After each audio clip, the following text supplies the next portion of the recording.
divorce, maintenant il faut parler de santé parce que même un homme en santé est un malade qui s'ignore. Vous connaissez le petit dicton. Et là, nous, on a fait venir notre experte à nous, des Camdis Télévision sur le plateau, Claudia Moubé. Bonjour Claudia. Bonjour Rolantille. Ça va ce Bonjour. matin?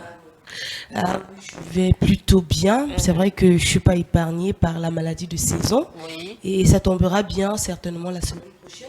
Nous allons revenir parler de cette maladie qui, selon un message que j'ai lu, Oui. Si quelqu'un n'a pas la grippe en cette période où il n'a pas la grippe, certainement c'est un sorcier. Et dans tous les cas, nous allons reparler. C'est normal là, de penser comme ça parce qu'il y a de la poussière, il y a un vent froid et sec très tôt comme ça. Et nous qui devons sortir plutôt avant 7 heures, c'est pas très évident. Aujourd'hui, on va parler des problèmes de cœur. Et vous nous avez ramené un expert, parce que nous, on vous fait confiance en tant que notre expert à Camdis. Vous nous avez ramené un expert ce matin, c'est le docteur Herman Tchadjeu. Tchagé, voilà. Désolé, docteur. Bonjour et bienvenue.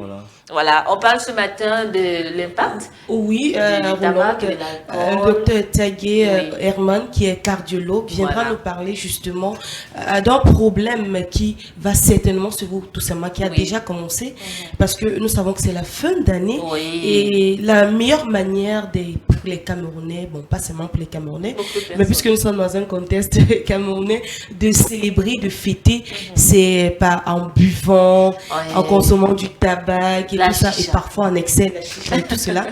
Donc, il est important de parler des conséquences de ces substances nocives-là au cœur. Au cœur. C'est la raison pour laquelle tabac, alcool sur le cœur. Bon, vous êtes mieux placé, docteur Tchagé. Voilà, maintenant on prononce bien.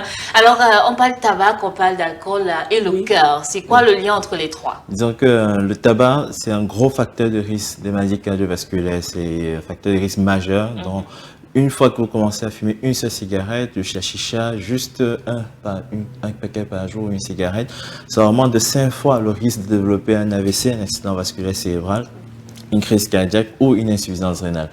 Pour l'alcool, la consommation modérée n'a pas trop d'impact, donc moins de 30 grammes par jour. Moins d'une bouteille de bière, surtout les petites bières, parce que quand vous avez moins d'une bouteille de bière par jour, ou moins de 3 verres de vin rouge par jour, ou moins d'un verre de whisky par jour. Je ne dis pas d'associer les trois, mais de faire un choix. Et donc, quand on est en dessous de ces quantités, qu'on soit un homme, qu'on soit une femme, donc c'est moins de 30 grammes pour les hommes, moins de 20 grammes pour les femmes. Donc, même la bouteille de bière, il faut encore diminuer quand on est une femme. Et donc, cette consommation modérée n'a pas trop d'impact sur le cœur. Mais quand on dépasse déjà les 60 grammes par jour, à long terme, on peut avoir une cardiopathie toxique. Et j'ai eu des jeunes de 36 ans, 40 ans qui viennent avec un cœur dilaté, FEVG dans la force d'éjection qui est à 20%, pourtant la norme c'est 50%, dû à une consommation importante d'alcool. C'est des patients qui prenaient plus de 5 bouteilles de bière par jour, plus d'une bouteille de vin rouge par jour ou plus de 3 verres de whisky par jour. Et donc, ces consommations importantes et chroniques auront un impact au niveau du cœur, rétention hydrosodée, et même les patients qui ont une insuffisance cardiaque qui s'ignorent, c'est un facteur de décompensation de cette insuffisance cardiaque. Donc, le vin réjouit le cœur, on est en période de fête, mais il faut la consommer avec modération et supprimer le tabac. Donc, pour le tabac, c'est 0 tabac, 0 chicha, mais pour l'alcool, c'est consommation modérée. Et quand on sait qu'on a une cardiopathie en dessous, il faut peut-être supprimer, voilà, peut-être le 25 décembre, le 31, un verre pour montrer qu'on est toujours là, mais pas plus d'un verre. D'accord. Docteur, moi, je ne suis pas pour Roland. Lorsqu'il a parlé de moins d'une bouteille, j'ai été vraiment scandalisée ou tout simplement étonnée parce que lorsqu'un Camerounais va dire qu'il a bu, c'est même pas déjà une bière, c'est pas seulement une bouteille, c'est peut-être un casier ou alors comment boire un seul verre? Est-ce que vraiment c'est faisable? Est-ce que ceux-là ne sont pas déjà... Je sais pas, peut-être. Disons que c'est faisable si on a compris le principe. Le principe, c'est de ne pas dépasser 30 grammes d'alcool par jour. Et ne pas cumuler pour dire le samedi, je me gâte, parce qu'à chaque jour suffit sa peine, comme on le dit souvent. Et donc, c'est pas compliqué à calculer. Il y a des bières qui ont 5%. Donc, vous prenez 5, vous multipliez par 8, vous divisez par 100 et vous multipliez par la quantité. Les petites bières, c'est 33 centilitres. Quand c'est les grandes bières, c'est 75 centilitres. Donc, vous avez et la charge d'alcool. Si vous choisissez une bière qui a 7,5%, c'est aussi pas plus d'une petite bière, parce qu'une fois que vous avez le pourcentage qui est élevé, donc si c'est 5%, vous pouvez tenter de bière, mais c'est toujours, vous aurez dépassé quand même les 30 grammes. Donc c'est un conseil pour pouvoir vivre longtemps, arriver à 95 ans, sans démence vasculaire, sans démence sénile. Oui. Voilà, donc. D'accord. Peut-être vous avez commencé avec les conséquences. Mais quelles sont les réelles conséquences? Parce que là, c'est vrai que on conseille de boire 30. Vous avez dit 30 grammes. Ne pas dépasser 30 grammes par jour. Donc, on connaît le contexte, on connaît les jeunes et la boisson. Quelles sont les conséquences que courent ces personnes qui vont au-delà de 30 grammes par jour? Déjà, au niveau du système nerveux cérébral, on baisse la vitamine B, les troubles de la coordination, les risques d'accident quand on est en train de rentrer. Et c'est vrai qu'il y a l'alcoolisme au niveau des bars. Quand on rentre, on peut faire un accident. Mais il y a l'alcoolisme à domicile. Il y a des familles qui sont séparées géographiquement. On rentre tous les soirs pour pouvoir dormir, pour pouvoir oublier les conflits de la journée, les challenges qui sont là, un verre ou 2 verres même. Et surtout, il y a une accoutumance. Donc, plus on commence par un verre, plus on va augmenter. Et dans le risque au niveau du cœur, si on a déjà une petite fibrose parce qu'on a avec la grippe comme ça, laissé une petite myocardite ou une fibrose, il y a le triangle de Koumel, il y a la structure qui est là, il y a la gâchette. Et l'alcool, c'est une gâchette. Dès que vous dépassez les 30 grammes, ça déclenche, on aura des palpitations, on court, on débarque à l'hôpital. Mais pourquoi prendre un truc qui vous intoxique? C'est parce qu'on est habitué et c'est pas facile hein, pour certains qui le disent de laisser comme ça du jour au lendemain. On y est habitué. Comment gérer alors? Voilà, comment gérer si j'ai été habitué à prendre mes 5 bouteilles de bière par jour et puis là j'ai un problème et puis on me dit il faut juste 30 grammes, comment faire pour réduire? Et c'est là où les psychiatres nous viennent en aide parce que deux fois quand on vous envoie l'addiction, dès qu'on commence à avoir une cigarette en jouant, en imitant les amis, c'est pour ça que vous êtes là pour nous aider dans la prévention. Le tabac, c'est une maladie pédiatrique. On ne s'élève pas en 3e année fac pour commencer à fumer sa première cigarette ou la chicha. Donc, dès le lycée, en plus, c'est les vacances, les enfants vont s'ennuyer, ils vont tenter leur première cigarette. C'est là où vous devez intervenir au niveau pas seulement pendant les fêtes, mais tout au long de l'année, parce que les vacances, ça s'anticipe dès maintenant, chaque congé, chaque vacances. Donc, une fois qu'on aura éduqué la population où on ne prend pas sa première cigarette, paf, on est sauvé. Maintenant, pour l'alcool, c'est aussi une éducation. On dit, je suis en famille, j'ai déjà pris un verre de vin rouge à midi, le soir, ça sera un dernier verre. Et peut-être pas tous les jours, parce que c'est pas plus de 30 grammes par jour, mais ne pas cumuler également. C'est une éducation. Donc, on parle pas seulement chez les psychiatres quand on est déjà schizophrène, quand on est fou. Même quand on a une névrose de conversion, quand on n'en peut plus au boulot, quand le mariage, on est en train de parler d'un divorce, quand on n'en peut plus, parce qu'on voilà, on a dépassé le Rubicon, les psychiatres sont là pour nous aider. Donc, dans notre culture, on pense qu'on passe seulement chez le psychiatre qu'on est fou. Oui, mais Claude, il faut relever quand même que le psychiatre au Cameroun, en Afrique surtout, ça court par les rues. Quelqu'un qui se lève et dit, je m'en vais voir un psy. Ah oui, c'est encore un petit mythe. Voilà. On va dire c'est pour les blancs. C'est pour les autres. Pourtant, on est dans l'urbanisation, on rejoint déjà nos populations du Nord. Voilà, on a les mêmes addictions, on consomme les mêmes vins, on a pratiquement la même alimentation hyper salée. Donc, une fois qu'on consomme beaucoup, ça augmente la rétention hydrosodée et c'est pour ça qu'il y a des jeunes qui étaient prédisposés et qui développent rapidement une hypertension artérielle. Donc, si on ne veut pas être dépendant des médicaments, il y a des jeunes, quand ils sont en grade 1, on les met sur régime hyposalé. Et plus on fume, plus on boit de l'alcool, plus on sera tenté de fumer, puisque c'est des milieux où on tombe également dans l'addiction au tabac, que ce soit chicha ou toutes les formes de cigarettes, électroniques. C'est pareil. Donc, c'est une éducation en fait. Et ça commence par des petits spots comme ça qu'on est en train d'animer. Et quand on est déjà dans une chronicité de 5 bières, 7 bières et qu'on a la chance d'avoir pas une insuffisance cardiaque, j'ai reçu un jeune qui a 36 ans, il n'était pas hyper tendu, fumait pas. Et je lui dis, mais qu'est-ce qui n'a pas marché? Il me dit, docteur, j'ai beaucoup bu l'année passée. Je dis, mais beaucoup bu, c'est combien? Il n'a même pas vu, vous dites qu'il finissait un casier par jour, peut-être tous les 2 jours.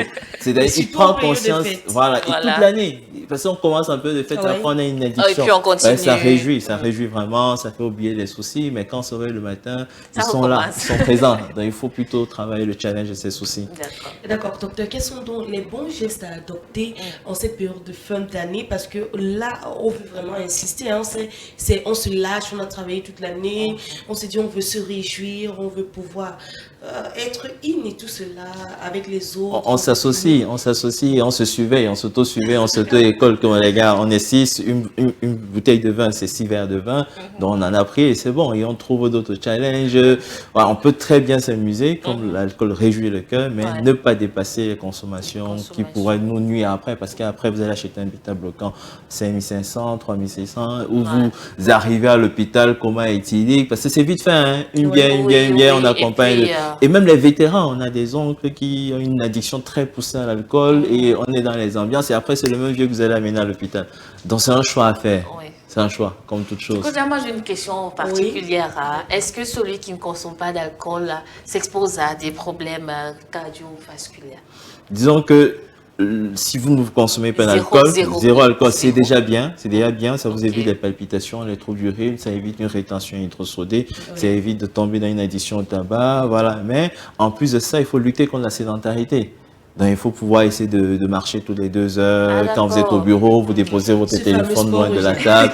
Vous levez, vous partez chercher votre téléphone. Parce qu'on peut pratiquer du sport, mais rester toute la journée assise comme les caissières, comme les secrétaires. Ça, c'est une énorme sédentarité. C'est un gros problème pour le retour veineux et favoriser des thromboses veineuses. Il ne suffit pas seulement de ne pas boire ou de faire du sport, mais lutter aussi contre la sédentarité. Rester assis plus de 2 heures sans pouvoir se lever. Aller peut-être dans une autre salle, rendre visite à un collègue dans son bureau, pas pour trop papoter, mais pour le travail, bref, organiser pour ne pas rester plus de 2 heures sur place. Donc, et contrôler sa tension artérielle chaque année. Il ne faut pas dire, je suis jeune, j'ai des jeunes de 27 ans qui ne fumaient pas, qui ne buvaient pas, mais qui génétiquement ont une prédisposition et qui ont une prédisposition à un grade 3. Donc, ils vont faire 200 de tension et arriver à 33 ans, peut faire un AVC hémorragique et on dit qu'on l'a vendu parce qu'il ne buvait pas, il ne fumait pas. Or, il avait une tension qui était hors grade, voilà, assez élevée, qu'il faut contrôler, confirmer et initier un traitement médicamenteux si c'est nécessaire. Contrôler sa glycémie également. J'ai une jeune de 23 ans qui avait un diabète de type 1 et même à 35 ans, 36 ans, on peut être diabétique si les parents étaient prédisposés, si le fort stress est là, décharge adrénergique, manque d'activité sportive parce qu'on se réveille tôt 5 heures pour arriver ici, on rentre 20 heures, mais je recommande d'avoir des vélos d'appartement pour pédaler, ça c'est 15 minutes en suivant Candice TV, comme ça, et voilà. On va acheter des vélos. Merci docteur, je crois qu'on va retenir que pas moins de 30 grammes d'alcool par jour chez les hommes. Et moins de 20 grammes chez les femmes. 20 grammes chez les femmes. Et de façon pratique. Déjà, la physiologie de la femme est un peu plus basse, donc, de façon naturelle. Ça, c'est le bon Dieu qui a fait.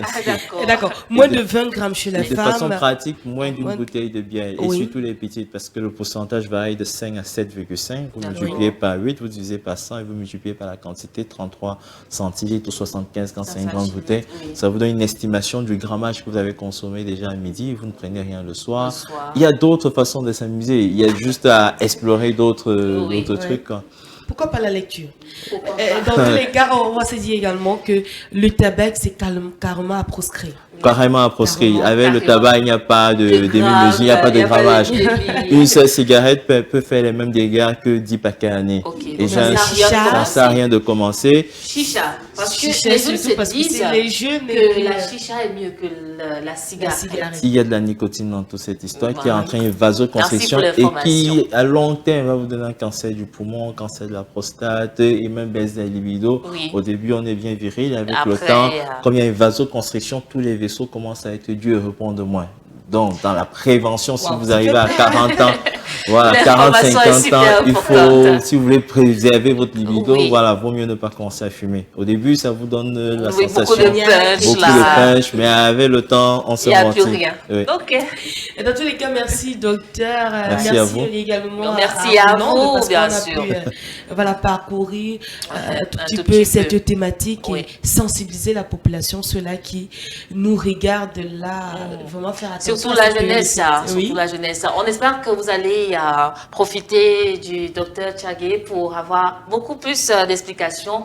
Voilà, on va vous retrouver bientôt dans Santé d'abord, le grand retour de Santé d'abord. Donc, très bientôt, vous aurez de l'actualité santé détaillée, parce que là, on traite vraiment des sujets santé détaillés, parce que la santé, c'est beaucoup plus l'éducation. Lorsqu'on sait que je ne dois pas me comporter de telle manière, question d'éviter ceci, c'est encore mieux que de guérir lorsqu'on est déjà malade. Prevention is better than cure. Merci Claudia, merci Dr Tchagué.